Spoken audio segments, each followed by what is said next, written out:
Kongamano la kimataifa la vyombo vya habari GMF 2026 limefunguliwa rasmi hapa mjini Bonn, ambapo washiriki zaidi ya 1500 kutoka nchi zaidi ya 100 wanakutana hapa kwa siku mbili kujadili masuala kemkem ambayo yanahusiana na sekta ya habari.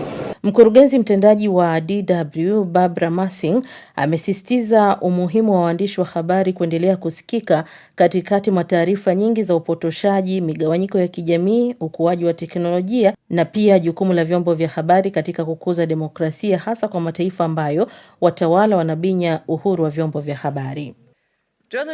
Uandishi wa habari kwa sauti pia unamaanisha kubaki kuwa muhimu katika dunia ambayo sauti za wanahabari zinazidi kusukumwa pembeni. Tunaona matumizi ya makusudi ya taarifa potofu, ikiwa ni pamoja na kutoka kwa wadau wanaodhibitiwa na serikali ili kushawishi mjadala wa umma na kudhoofisha jamii za kidemokrasia.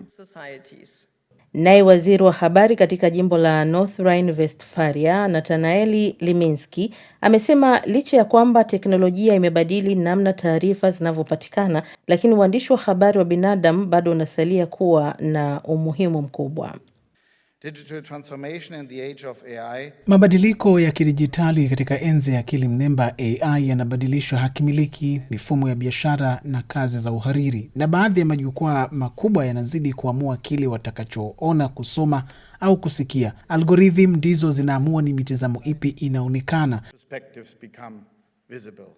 Katika kongamano hili, washiriki wapatao 1500 kutoka nchi zaidi ya 100 wanahudhuria. Ninashukuru, nimejifunza mambo kadhaa kwa kuanzia siku ya kwanza ya leo, umuhimu wa AI kwenye newsroom zetu na umuhimu wa social media kwenye newsroom zetu, kwa sababu ndio wakati wa sasa wa kutumia social media kwenye newsroom na kutumia AI kwenye newsroom. Kauli mbiu ya mwaka huu, Journalism Out Loud, imekuwa ni very timely kwa muda huu, kwa sababu inawaita wenye habari sisi sote kuwa wenye courage.